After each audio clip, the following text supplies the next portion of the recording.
안녕하세요, 독일가시입니다. 지난 5월 진천 하우스를 완성하고 식물을 데려온 지 벌써 7개월이 지났습니다. 그동안 라이브 방송을 통해서 온실 속 식물들을 종종 소개해드렸는데요.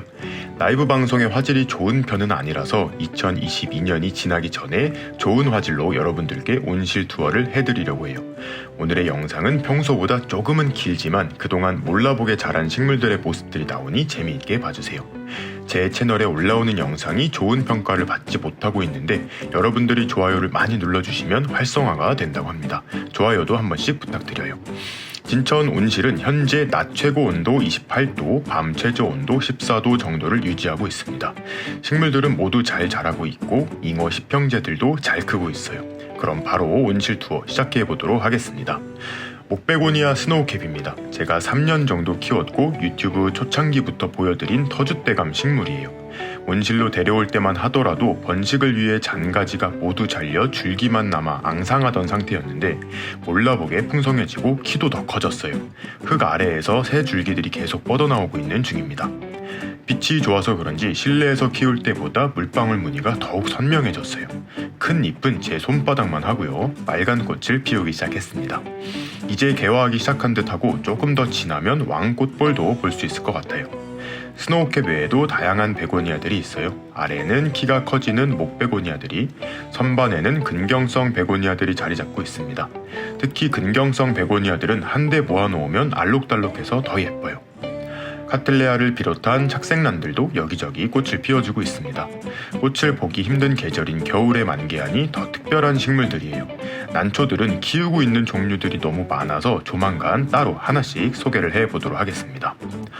온실이라고 해서 모든 식물이 다 잘 자라는 것은 아니에요. 나비단풍은 비실비실합니다. 온실로 데려오기 전 제가 욕심을 부려서 너무 큰 화분에 심은 것이 달이었어요. 다행히 온실에서 적응을 하면서 새로운 잎을 뻗어낼 준비를 하고 있습니다. 지금은 살짝 징그럽기도 하지만 내년 봄쯤 되면 다시 예뻐진 모습을 볼 수 있을 것 같아요. 무늬파키라 밀키웨이도 잘 자라고 있습니다. 저랑 돼지 아빠님이랑 하나씩 키우고 있는데 4개월 전 수태에 심긴 채로 분양을 받았어요. 흙으로 옮긴 지는 2달 정도가 지났는데 완전히 적응을 한 것 같습니다. 새로 나온 잎에는 흰 무늬가 확연히 눈에 띄진 않지만 시간이 지날수록 하얀 무늬 부분이 진해지면서 굉장히 예뻐져요. 목대도 슬슬 두꺼워지고 있습니다.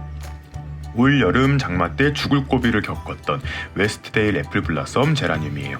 다행히 온실에 와서 예쁜 잎도 많이 내어주고 있습니다. 제가 너무 좋아하는 품종이라 어렵게 2개를 키우고 있어요. 하나는 보험용이었는데 둘 다 잘 살아가고 있습니다.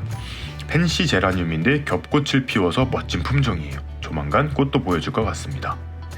반딧불이 머위도 잘 자라고 있어요. 2달 전 홍천 노지에서 캐서 화분에 심었는데요. 이제 완전히 화분에 적응을 한 것 같아요. 동그란 잎을 가진 일반적인 반딧불이 머위도 있고 옆에는 소이에 시크릿님께서 선물해주신 단풍잎 모양 반딧불이 머위도 있습니다.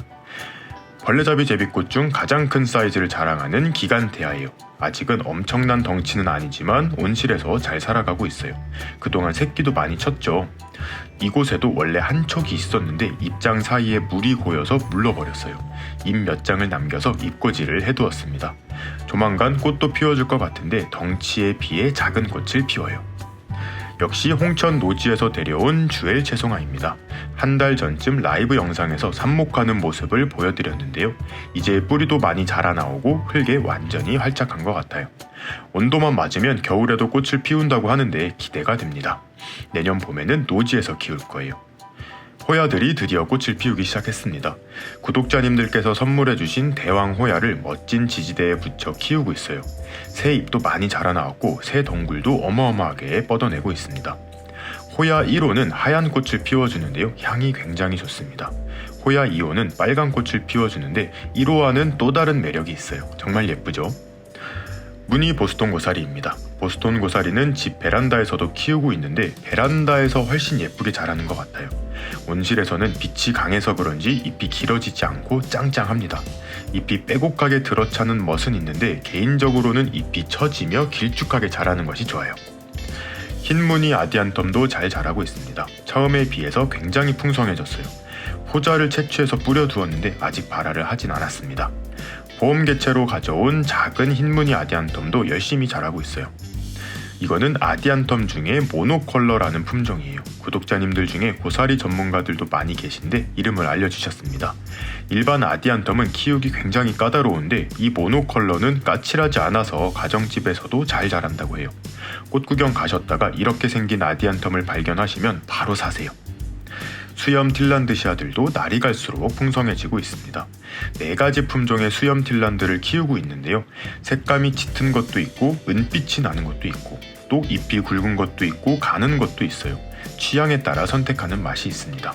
저는 개인적으로 초록잎을 가지고 줄기와 잎이 가느다란 품종을 좋아합니다.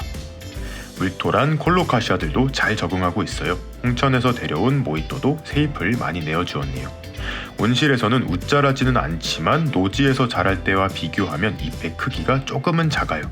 요즘은 잎의 색감과 무늬가 들어간 다양한 콜로카시아들이 있는데 벌써 여러 품종들을 모은 듯 합니다. 봄이 되면 노지로 내놓고 크게 키워볼 계획이에요. 역시 홍천 밭에서 캐다 화분에 심은 골든 로즈마리들입니다. 이제 온실에 적응을 해서 새 가지들을 쭉쭉 올려주고 있어요. 하지만 노지에서 자랄 때에 비해 잎과 잎 사이 간격이 넓어요. 한마디로 살짝 웃자란 상태입니다. 그만큼 로즈마리는 직광 아래서 키워야 짱짱하게 잘 자라요. 하지만 추운 곳에서는 노지 활동이 힘들기 때문에 이 정도로도 만족입니다. 6개 화분 중 2화분만 분갈이 몸살 중인데 겨울을 잘 버텨내길 바라고 있어요. 역시 봄이 오면 화분째 노지에 내놓고 키울 거예요. 골든 로즈마리 산모기들도 잘 자라고 있어요. 그런데 무늬가 잘 들어가는 개체가 있고 무늬가 다 사라져버린 개체들도 있습니다. 이것도 복불복인가 봐요. 로즈마리 중 꽃을 잘 피우는 품종인 아네스 로즈마리예요. 지금 꽃을 피우기 시작했는데 굉장히 예뻐요. 가지 사이사이에 꽃봉오리들이 많이 맺혀 있는데 한 달 정도 지나면 엄청 예쁘게 필 것 같습니다. 클리핑 로즈마리입니다. 한 달 전 예삐플라워에서 사왔는데요. 한바탕 꽃을 피우고 나서 지금은 꽃이 졌지만 아직 꽃봉오리들이 많이 있어서 한 번 더 개화를 해줄 것 같아요. 가지가 구불구불하게 자라는 특징을 가지고 있는데 한 번 가지를 모아서 수영을 잡아줘야 할 것 같습니다. 장미여부도 홍천 정원에서 캐서 두부 상자에 심어두었죠. 처음 화분으로 옮겼을 때는 잎이 노랗게 변하기 시작해서 조금은 걱정했는데요. 적응 후에는 다시 초록색 줄기와 잎을 보여주기 시작합니다. 역시 내년 봄에는 노지에서 키울 생각인데 한바탕 삭발을 해준 다음 풍성하게 만들어 보려고요. 무늬 커피나무도 엄청 잘 자라고 있습니다. 키는 계속 커져서 150cm 정도 자랐어요. 잎에 멋진 무늬가 잘 나오고 있습니다. 온실로 오고 나서 곁가지들이 많이 뻗어나왔는데 최근에 좀 솎아주었어요. 내년에는 꽃과 열매를 기대하고 있습니다. 온실 연못 위에는 반다들을 걸어두고 키우고 있어요. 뿌리를 공중에 내놓은 채로 살아가기 때문에 가정집에서는 건강하게 키우기가 힘든데 이곳은 항상 습도가 높아서 잘 자라요. 여기저기 꽃을 피운 반다들도 보입니다. 온실에서 적응한 후 자력으로 꽃대를 올리는 반다들도 많이 보여서 뿌듯합니다. 연못 뒤에 조성한 관엽존이에요. 희귀식물들도 많이 심어두었는데 완전히 적응을 했습니다. 관엽식물뿐 아니라 달개비, 고사리, 스파티필름들도 함께 심어두었는데 자기들끼리 잘 어우러져서 풍성해지고 있어요. 내년쯤이면 식물원 느낌도 살짝 날 것 같아요. 스킨답서스 크게 키우기의 주인공들입니다. 줄기가 꺾여있던 스킨답서스도 방부목 쪽으로 잘 유도되고 있어요. 이제 공기뿌리를 방부목에 잘 내려주기만 하면 잎이 더 커질 거예요. 빨리 잎에 구멍 숭숭 뚫린 대왕 스킨답서스 잎을 보여주면 좋겠습니다. 돼지아빠님 지인께서 선물해주신 바오밤 나무 그랑디디엘이에요. 씨앗 구하기도 굉장히 힘든 품종입니다. 저는 씨앗을 구해두었고 내년 봄에 발화를 시도해보려고 하는데요. 이미 잘 자라고 있는 1년생 묘목이 있으니 마음이 편안합니다. 역시 한 달 전 노지 화단에서 캐다 심은 아젤리아들이에요. 서양철쭉 아젤리아는 노지 활동이 힘들어서 화분에 옮겨주었는데 바로 꽃들을 피워주기 시작했습니다. 계속 화분에서 키울지 내년 봄 다시 화단에 심을지 고민 중이에요. 이곳은 온실 한켠에 마련한 저온실이에요. 겨우내 저온을 필요로 하는 식물들을 여기서 키우고 있습니다. 석곡, 풍란들이 주를 이루고요. 애니시다와 대명석곡도 이곳에서 관리하고 있어요. 군자란과 동백도 여기서 겨울을 나는 중입니다. 특히 수국들은 겨울 동안 따뜻한 곳에 두면 꽃을 피우지 못해요. 밤온도 0도에서 5도 정도 되는 곳에서 관리를 해야 이듬해 꽃을 피워요. 밤온도는 딱 적당한데 한낮 온도가 살짝 높은 편이라 잎들이 자라는 것 같아서 살짝 걱정도 됩니다. 자, 이렇게 처음으로 제대로 온실 투어를 해보았습니다. 가장 걱정이었던 겨울을 무사히 넘기고 있어서 너무 다행인 것 같아요. 종종 온실 속 식물들의 성장 소식을 전해드릴 것을 약속드리며 오늘의 영상 마무리하도록 하겠습니다. 그럼 오늘도 재미있게 보셨거나 도움이 되셨다면 구독과 좋아요 그리고 알림 설정까지 해주시면 감사하겠습니다.